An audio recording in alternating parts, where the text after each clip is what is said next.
सो hello सभी, welcome back to another video.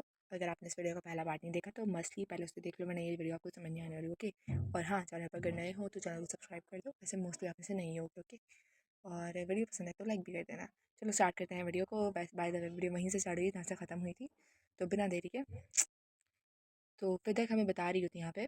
उसके अलावा वो जो जगह थी जहाँ पर जो जाहिर था वो कैट कैद था और जो वहाँ से भागा था, वो सनत की एक बहुत खूबसूरत जगह थी।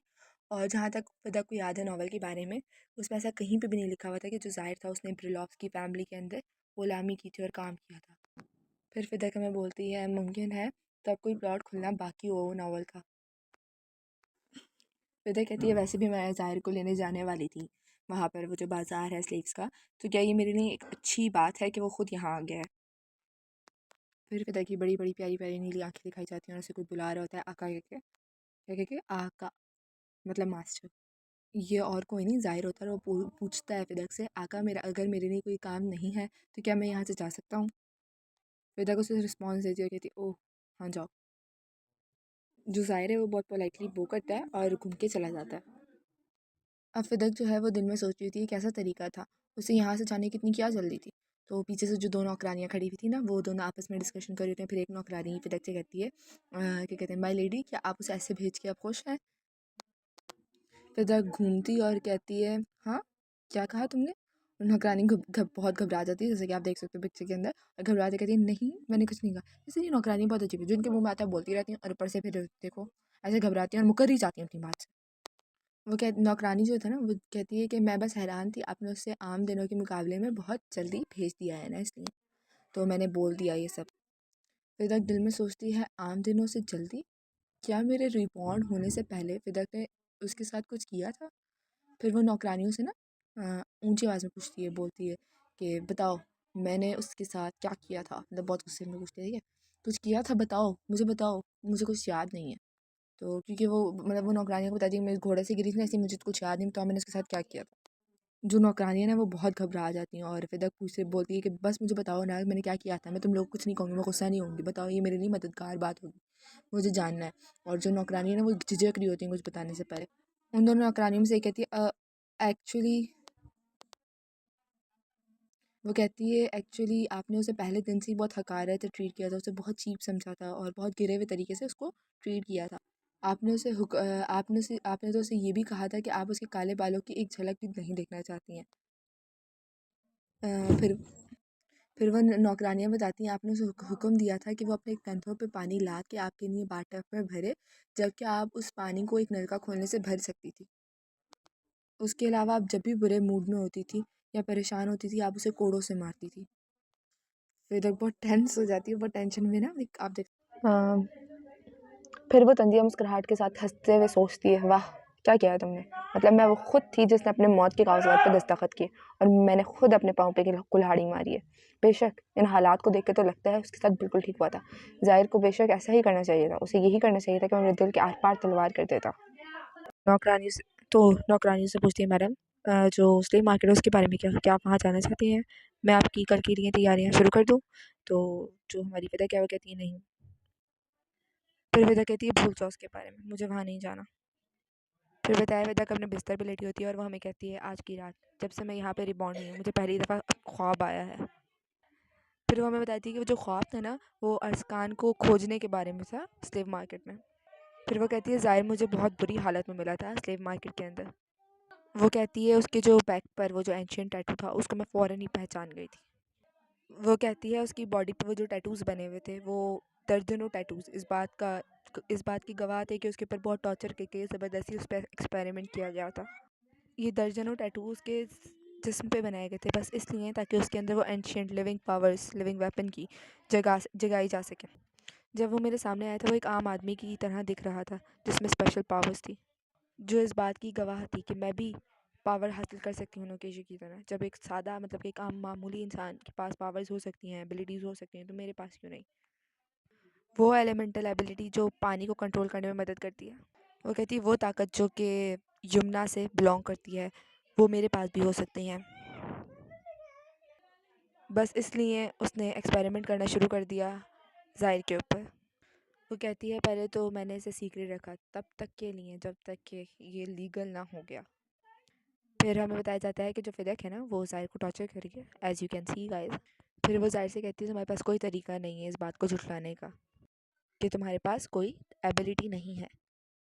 फिर वो कहती है मैं ये तुम्हारी बॉडी पे जो स्क्रिप्टेड टैटूज़ हैं उनको देख के ही बता सकती हूँ कि तुम अब एक आम इंसान नहीं हो। फिर वो बहुत तंज़िया अंदाज में ज़ाहिर से बोलती है या फिर क्या तुम हो? अब मुझे बता भी दो तुम क्या कर सकते हो, क्या है तुम्हारी सलाहियत? और फिर हमें ज़ाहिर को दिखाया जाता है जिसकी बॉडी में बहुत सारी लाशें होती हैं और वो हाँफ रहा होता है। और फिर उसकी गोल्डन गुस्से वाली आंखें दिखाई जाती हैं जो बहुत बुरे तरीके से हीरोइन को देख रही होती है, एज बिकॉज वो उस पर जुल्म कर रही है, तो बेशक गुस्सा बनता है। फिर फिदा कहती है ओह मैं देख सकती हूँ, तुम मुझे नहीं बताओगे। फिर वो दोबारा उसे एक ज़ोरदार सा वो मारती है, वो जो है कौड़ा कौड़ा मारती है। और गाइस आप देख सकते हो कि वो कितनी हैप्पी दिख रही है ये सब करते हुए, इतना जुल्म करते हुए इतना मुस्कुरा रही है, हंस रही है। और उसने लिटरली ज़ाहिर को मोटी मोटी बेड़ियों से बांधा होता है कि वो अपने आप को छुड़ा भी ना सके, और उसकी बेचारे की हालत ख़राब की हुई है इसने। और यह हंस के मुसलसल ज़ाहिर को मारती रहती है, मारती रहती है, मारती रहती है। और बेचारा ज़ाहिर जो है वो बेचारा दर्द के मारे अपनी आंखें बंद किया होता है, आंखों को पीछा होता है। फिर हमें उसके इर्द गिर्द एक रेड ऑरा दिखाया जाता है जो मुसलसल उसे मार रहा होता है, और बेचारा जो ज़ाहिर है वो दर्द से कर्रा रहा होता है क्योंकि उसकी बेशक बहुत बुरी हालत हो चुकी है। फिर अचानक से वो जम जाती है पता नहीं क्यों, और उसे टच करते हुए बोलती है क्या तो यही है तुम्हारी ताकत, ये सलाहियत कि तुम अपने पूरे जिस्म को एक लोहे में बदल लो। वाह, इस सलाहियत से तो तुम हज़ारों नहीं करोड़ों लोगों को हरा सकते हो जंग में बगैर मरे।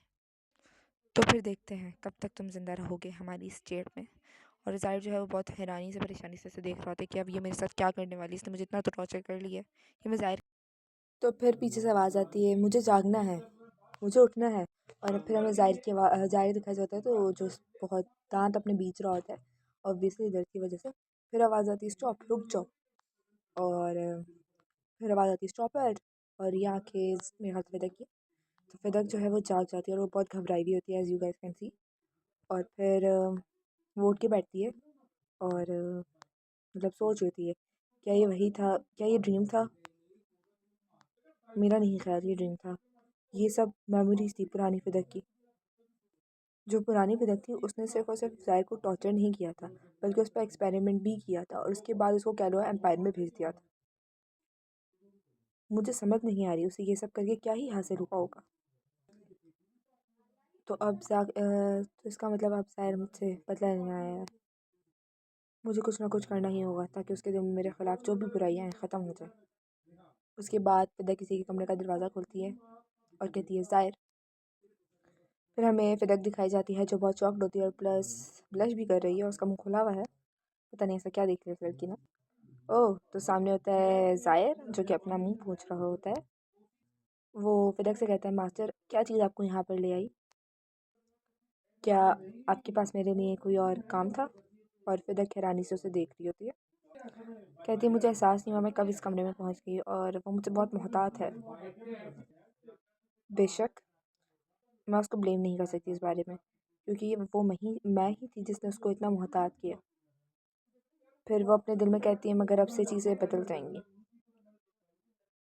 फिर वो कहती है हाँ, मतलब मुझे बाद में कहती है हाँ ये इतना भी ज़रूरी नहीं था। फिर वो ज़ाहिर से कहती है कि मैं जो हूँ ना तुम्हें शिफ्ट करने वाली हूँ मैंने के अंदर, क्योंकि अब मैं नहीं चाहती कि तुम ज़्यादा देर इस गंदे और अंधेरे और छोटे कमरे में रहो। तो ज़ाहिर जो है वो फ़िदा की तरफ देख के कहता है आप मुझे शिफ्ट करिए, मैं समझा नहीं आप कहना क्या चाहती हैं। फ़िदा कहती है मैं ये कहना चाहती हूँ कि तुम्हें अब से किसी चीज़ की फ़िक्र नहीं करने की ज़रूरत है। फिर वो हम लोगों को बताती है कि जो बिलव्ड सेंटेंस नॉवल था वो था इनकम्प्लीट, तो अब से मैं इसके अंदर थोड़ी सी चेंजेस लाने वाली हूँ अपने अकॉर्डिंग। वो ज़ाहिर से फिर कहती है कि अब से तुम्हारी एक अलग ज़िंदगी होगी, बहुत ऊंची आवाज़ में और बहुत अलग अंदाज में। और ज़ाहिर जो है वो उसे बड़ी हैरानी से देख रहा होता है कि इतनी एरोगेंट मास्टर को उस पर कब से इतना तरस आना शुरू हो गया। और जो फिदक है वो बहुत प्राउडली, मतलब उसे लग रहा होता है कि अब सब कुछ आसानी से बहुत अच्छे से ख़त्म होगा क्योंकि मैंने उसके साथ उसको एक अच्छा कमरा जो दे दिया, भले से मैंने जो कुछ किया था वो भूल जाएगा, तो ऐसा लगता है। And it is and for today, मतलब ये बस इतना ही। तो मिलते हैं आपसे नेक्स्ट वीडियो में, और अगर आप चाहते हो कि मैं अगली वीडियो जल्दी अपलोड करूँ तो प्लीज़ ढेर सारे कमेंट करो, और हाँ वीडियो को लाइक कर देना अगर अच्छी लगी हो। सो